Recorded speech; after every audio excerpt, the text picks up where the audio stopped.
Welcome to Become the Leader, the show that equips you to rise higher, lead stronger, and become the leader you would follow. Hey guys, I'm Jody Holland here with Meghan Slaughter, Mike Grigsby, and Maleah Grigsby, soon to be Maleah Burns, right? Burns? I'm going to say it right at some point. We're got a really good show for you today. We kind of had some fun on the last show talking about trying to be each other and what that was like. So we thought it was only fitting to follow up with why it makes sense to not fit in. And so I'll kind of kick it off. I think there's a human need to fit in. And I joke around in companies a lot about not getting voted off the island. But I do think that that's one of the things that we're afraid of. And so I want to open it up. Let's start with Maleah. Like, talk about what life has been like for you, because you're unique.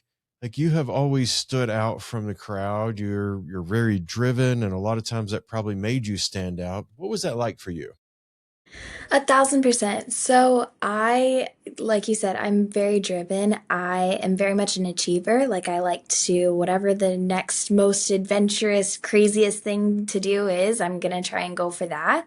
I remember it was my senior year of high school, and it was like maybe our last 2 or 3 weeks before we graduated.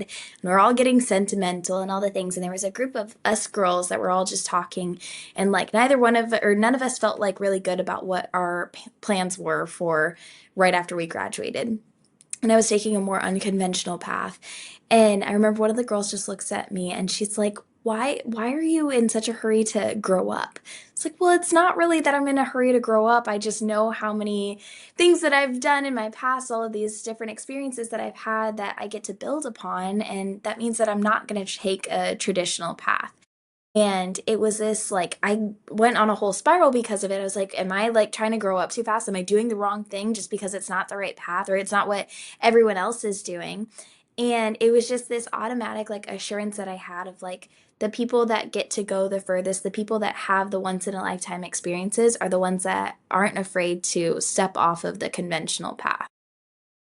I would agree with that. Megan, you like to stand out as well. Like, you kind of did your high school differently and your college differently. Talk a little bit about that, because the two of you are very similar in some of those, but also unique. Yeah, so in high school, I definitely did not take the traditional path for my education because I really wanted to get ahead and take some college classes, but the school that I was going to at the time did not offer that. So I ended up switching schools so that I could be concurrently enrolled. So I was taking high school classes and college classes at the same time. So not just dual credit classes, but I kind of set a precedent at the school that I was at in high school. And I think that they now love talking about my success story from that. But at the time, it wasn't something that they were necessarily allowing students to do. But I really pushed for it because it's something that I really cared about and wanted to be a part of. And I ended up becoming a part of the group called the Presidential Scholars. And so I was able to go off of campus from my high school to go onto Amarillo College's campus and really interact with people there. And so that was such a unique thing for me. And I feel like I learned so much from that interaction and all of the things that I was able to do through that, that I'm so much better off now because of it. And so I think there's so many different paths that people can take. And I think people assume you have to just do something one way. Whether you go to school or don't go to school, or you pursue this career or something entirely different, it doesn't really matter. You have to do what works best for you. There's not a wrong way to do something in life because we're all just trying to figure it out as we go. And I think I've gone through phases where sometimes I'm a little bit more reserved and I want to fit in with the crowd. But then there will be other times where I'm like, you know what? I feel very passionate about this. This is what I want to do. And I'm going to find a way to make it work, because where there's a will, there is a way. I love that. All right, Mike, I'm going to be funny here. You're weird. Tell me how that works for you. I thought you were going to call me unique again. That's what I meant. I just mispronounced it. My bad. Yeah, when we decided this was going to be the topic, I think the thing that immediately popped into my mind was the iconic 1984 Macintosh commercial. You know, so here you have just this gray doldrums, backdrop of everybody doing everything the exact same way as they've always done it before. And, here comes this lady running through. A long story short, it's, Apple was like, be different, be unique, be something, what they call themselves, pirates or something like that. I mean, it was the counterculture. That was the whole thing that was there. And I don't think people need to go to that extreme to do it. But the reality is, and I think Megan, you might have said this on a previous episode. Maybe I'm paraphrasing a little bit, but like we're all doing life for the first time. None of us has been through here before. This isn't a repeat option. So we're all trying to figure it out. And if this is all brand new, why try to be like everybody else? And I think it's interesting. Like I make this comment with my wife all the time. It's like you hear all of the beauty in the cosmetic industry telling you to look this way or dress this way or whatever. When you go to the mall or when you go to, just walk outside, everybody has a different look. Everybody has a different way about them. And it's like, why exactly are we trying to make everybody be and look and behave the same? I think it's more just convenience. And I'm sure it'll come up at some point, right? We don't want to get excommunicated from the tribe. You talked about getting kicked off the island, but everybody is afraid. We're wired to be a part of the tribe, but we're not wired to be exposed and to kind of be those adventurers. And anytime that we see a true maverick, whether it's Elon Musk, whether it's Steve Jobs, whether it's fill in the blank, whoever it is, whenever we see a true maverick, we're awed and appalled at the same time. I think there's a great saying, and it says, the greatest heresy the crab can make is to make a leap for the rim of the bucket. And the story is all the other crabs are starting to pull you back in, and none of them can make it out. And I think we wrestle with that sometimes. We want to break free, we want to be that maverick, but we're so scared to We're not wired to be. survive. We're wired Correct. not Yeah. to quote unquote rock the boat or tip over the bucket or whatever 100%. you want to say. But I think every major breakthrough in any business, any industry, it's going to start with somebody being misunderstood. They're going to look at him and go, what is wrong with that person?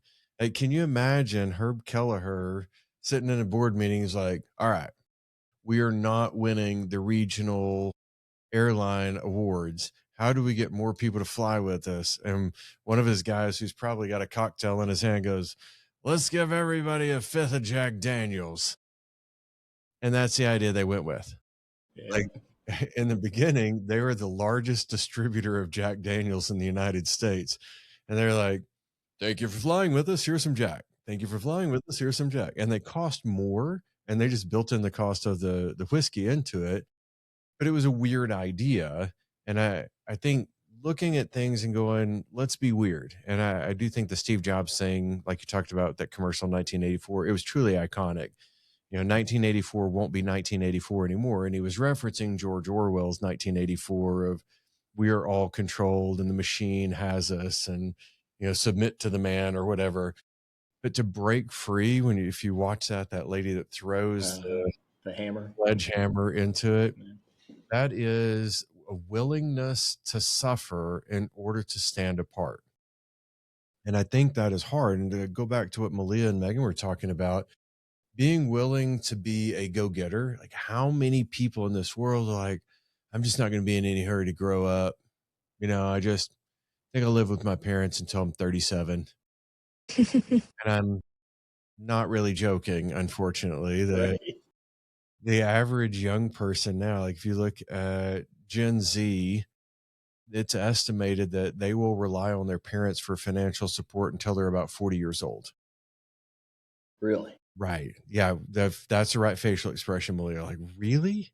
I missed out on that. Mom and dad didn't tell me I was an option. Yeah. Megan's over there going, 40? Why the 18 thing then? I, What's up with that? yeah, I do think that the generations have changed, but I also think that we go with our conditioning. So humans want to fit in. So whatever they were conditioned to fit in with, they go, hey, that's survival. That's why peer pressure is so incredibly powerful, and why, we talked about group think in another episode, the way we make decisions when we're in a crowd. all of that changes because I think we want to avoid conflict. You look at the executive, though, that avoids dealing with the difficult conversations. If you have an executive avoiding that, I promise you have a culture that is suffering. Because Yeah, when we for sure. avoid dealing with the tough stuff so that we're liked or that we fit in, that's where bad decisions are made on a regular basis. And I think we don't really fear failure, we fear rejection. My question is, how many businesses do you think have failed because people were afraid to speak up because they were afraid of what the people around them might think? Like, I don't know I the answer think to that. no, but I think that's huge. And I think that a lot of businesses end up trying to pivot to fit in with the popular trends. And what works for other people doesn't always work for you. And so following the same social media trends is not always effective for every single business. If you are a very serious business and you're posting silly content, then those values might be conflicting just a little bit. Now, you can do silly things and tie them back into serious topics, but you have to be very intentional about that. So I think you just need to be aware of that. And you mentioned the conditioning. I think back to when I was a kid and how I wasn't afraid of anything and I didn't care what anybody thought, but I slowly learned to fear other people's opinions. I think back to all of the talent shows that I put on for my parents with my best friends and how we recreated music videos and I sang on stage at the talent show at school. And like, none of that bothered me, but I would not be stepping on stage today to sing in front of a crowd of 100 plus people. Like, that's just not going to happen. But as a 7-year-old, of course, you think that you're a fantastic singer, and how could you not? Because you're sad. But exactly. But you learn to start fearing what other people think of you, and you start fitting yourself into this box so that you match up with other people. So I do think that sense of belonging is innate, but I think we're conditioned to go with the flow rather than stand as the rock or even forge a new path at times. And don't you think, like, if we become indistinguishable from other businesses because we're doing what they're doing, we built the culture they built, our marketing is the same as theirs, eventually we have just commoditized mediocrity. We're not standing out. There's nothing special about us. There's a book years ago called Blue Ocean Strategy. I want to say probably 12, Good 15 book. years ago. Do you remember that one, Mike? Oh yeah, good book. Yeah. Thank you for reading the same books as me. That helps out.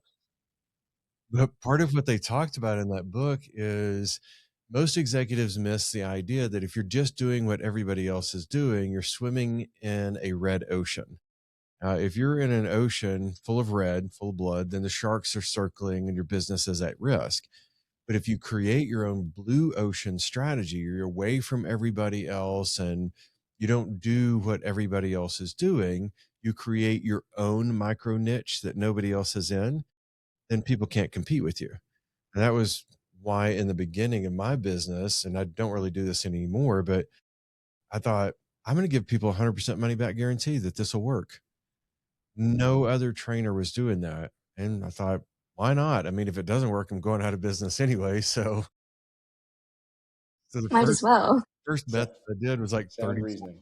$34,000 contract, 100%. I know this will work. You ever done it before? This plus one more will make two. So no, I've never done this before, but I'm pretty sure it'll work. Quite confident that it might. Um, if you think about like Cirque du Soleil at the time when they were trying to make their rise, people were doing animal shows. And that was like the really popular thing. Bring the animals, and you have tigers Oh, and lions and bears. Oh my. And they go, we have people that are painted that we throw them off of tall objects. And like they made it acrobatic. They didn't use animals and it made them stand apart. Or Blue Man, where I love the Blue Man, yeah. never those, where they're painted blue and they're drumming and they're throwing things back and forth. And like, it's just crazy cool. So all of the ones that created their own strategy, they didn't fit in. They created something to chase.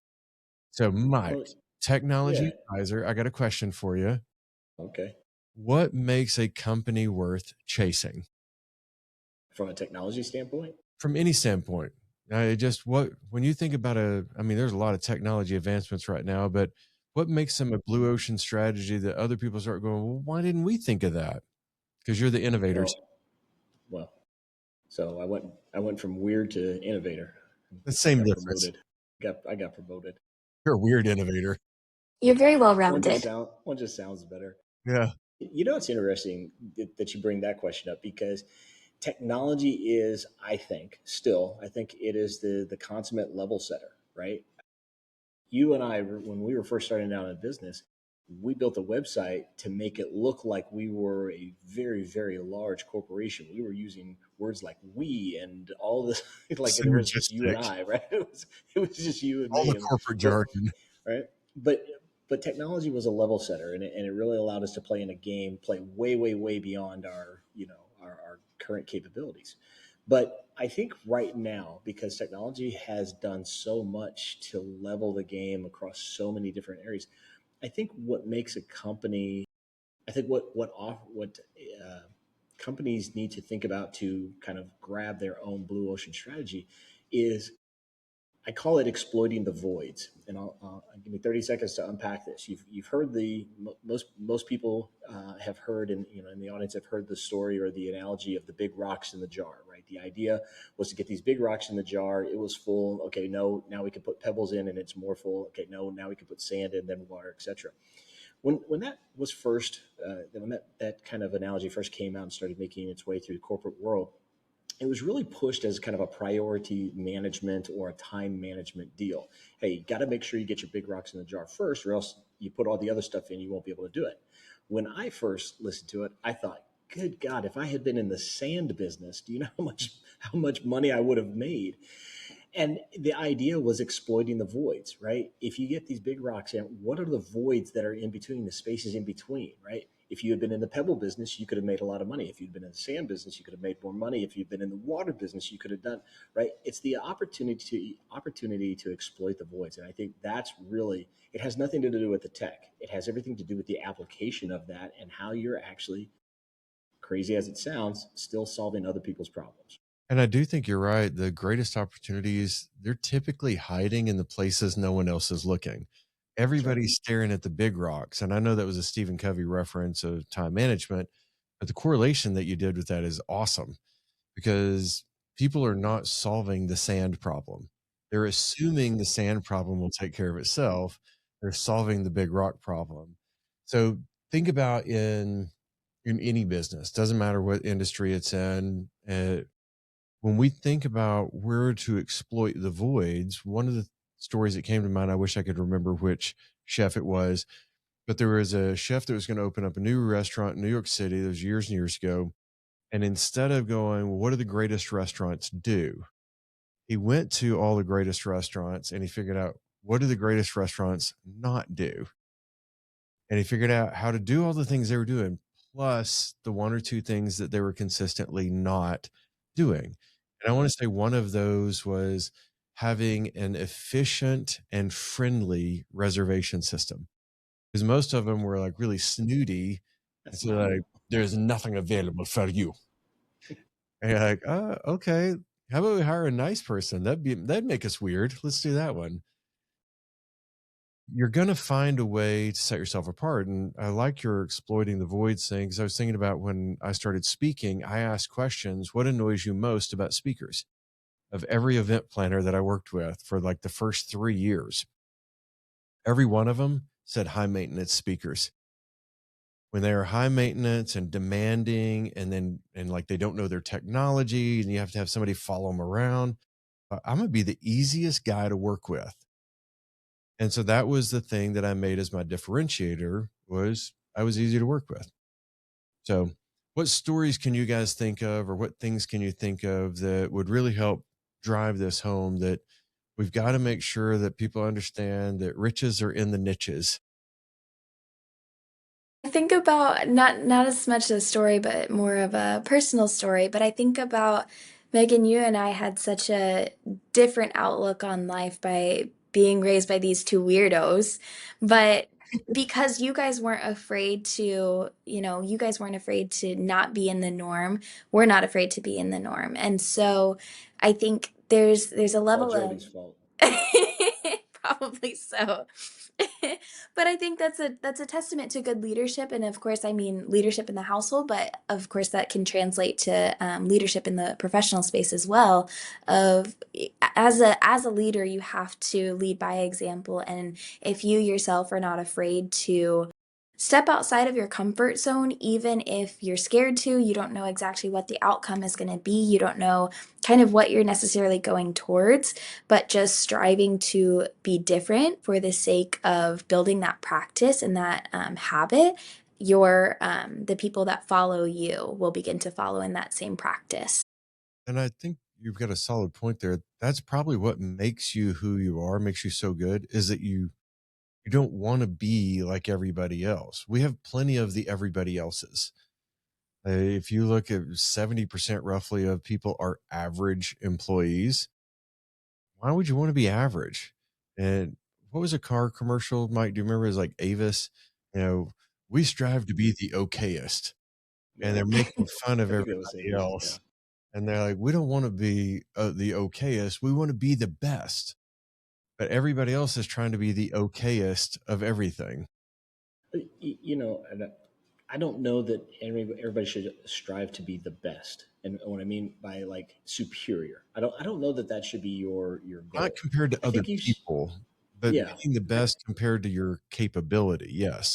yeah, I think you should absolutely learn to master your craft, right? Learn how to do what you do the best possible way, exploit every void that you can within that.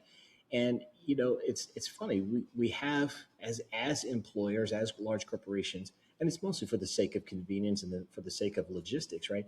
We try to make things very easy to do because having to reinvent the wheel literally every single day. This is why organizations have the Form 11 or have the Process X or have the right.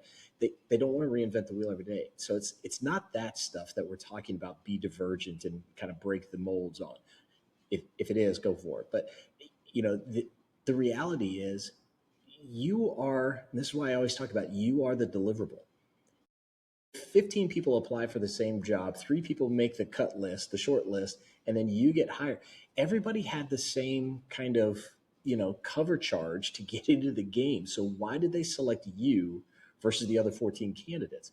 And the idea is they selected you because of what you bring to the table, not because you can do the job description the best. They want you to take the job description as the cover charge and do more than that.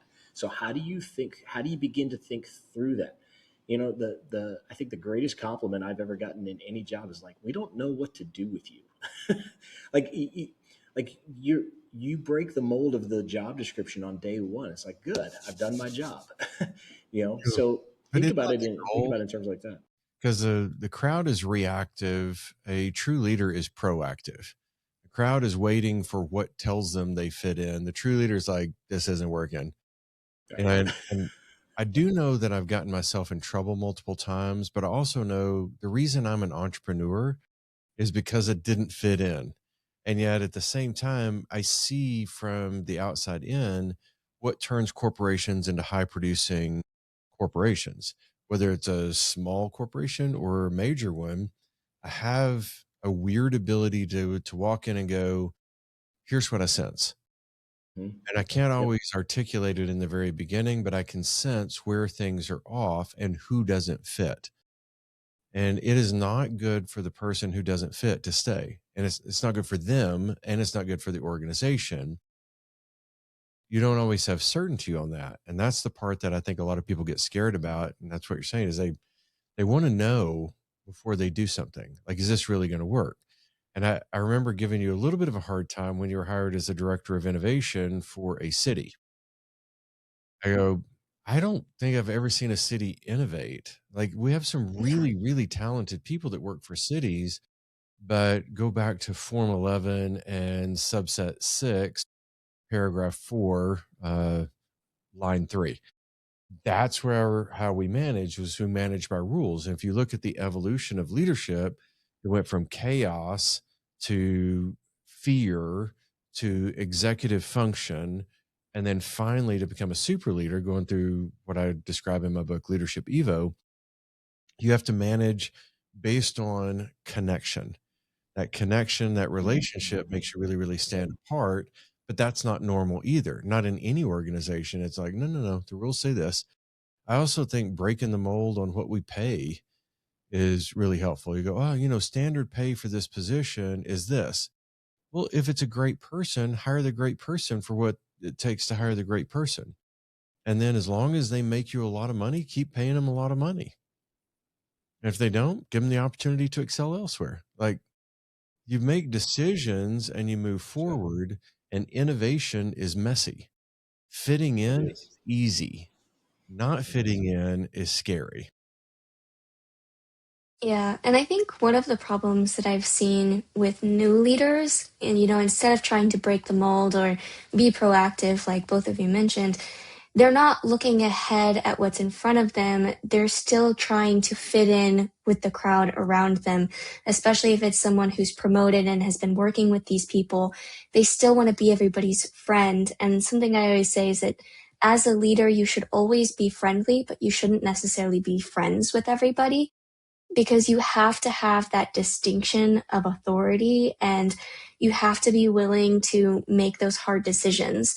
And if you're friends with somebody and they do something wrong, then you might be hesitant to write them up or correct them on it. But you have to be aware that everyone has a role to play and a job to do. And so as a leader, part of what you do is motivate your people and correct them when they need correcting. So you're offering feedback in a constructive way. You're not putting anybody down, but you're also not trying to fit in with them. And I've had several leaders both ways. And the things that I've noticed about the leaders who want to fit in with everybody is that they're making jokes and they're trying to hang out with people outside of work. But people don't look to them in times of crisis. They don't look to them as an authority figure. They just look to them as another person who works there. So you have to be really careful about that, I think, as a leader. I have a story of this guy, Yoichi Hashimoto, who he was a surgeon, and he was told that he lacked precision in his laparoscopic surgery, which is using those like little robotic arms and stuff. So he thought, what's really hard to do?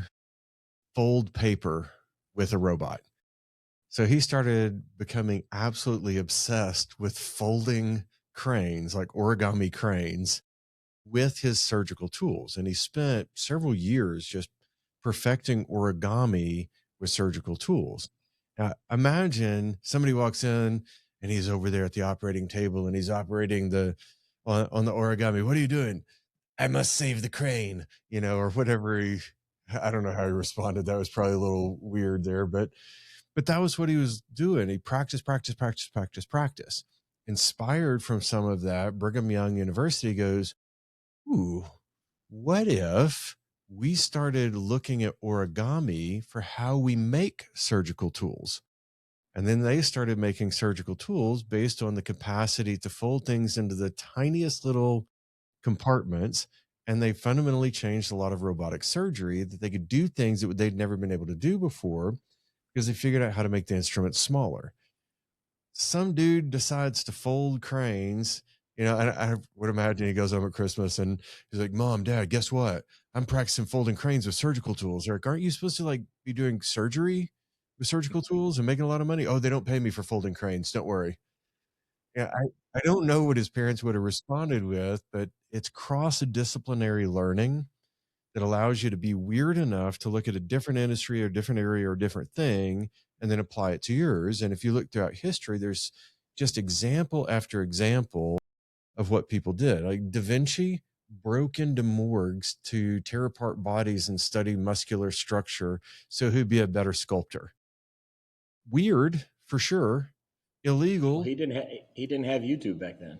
Yeah, I mean, yeah, that's true. We'd have YouTube or AI. He had no choice but to find some dead people to look at. That's right.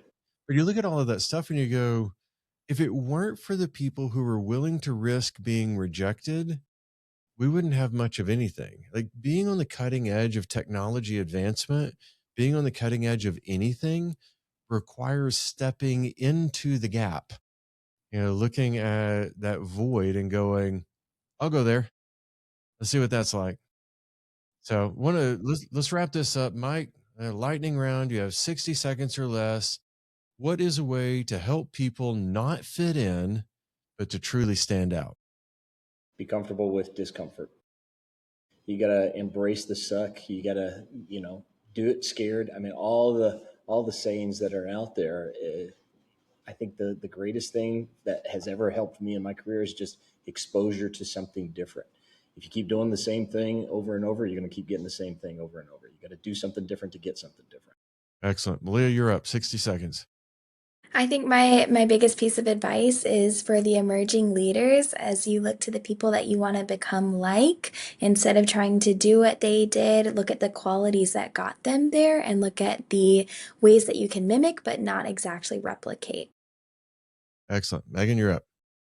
That was good. Say, think about what your 5-year self would do, 5-year-old self would do, and do it. Don't be afraid to go back and be creative and be a little bit silly. If your 5-year-old self can be proud of you now, then I would say you're doing something right in life. I think that is awesome as well. And I would say from a leadership standpoint, you will develop what you tolerate. So if you want to stand out, figure out what you will not tolerate within your organizational culture and get rid of the intolerables, because history pretty much never remembers the people who blended in nicely. History remembers the people that had the courage to not be liked, the courage to stand up for what was right, even when it was difficult, and the courage to be themselves. My absolute objective and part of the affirmations I've started writing over the last few days is I give myself permission to just be me. Goofy, silly, sometimes irreverent me. And I think that's a great place to be when you get to be yourself. So I want to thank you guys for being a part of the podcast today. We've got Maleah Grigsby, project coordinator in Kansas City, Mike Grigsby, technology advisor all over the world. Meghan Slaughter, who's a communication strategist and amazing blogger. You can check out her blog on jodyholland.com. And me, leadership strategist, helping build great cultures. We look forward to seeing you on the next one. Make sure you share this with your friends and subscribe. Thanks for joining Become the Leader. Keep growing forward and become the leader you would follow.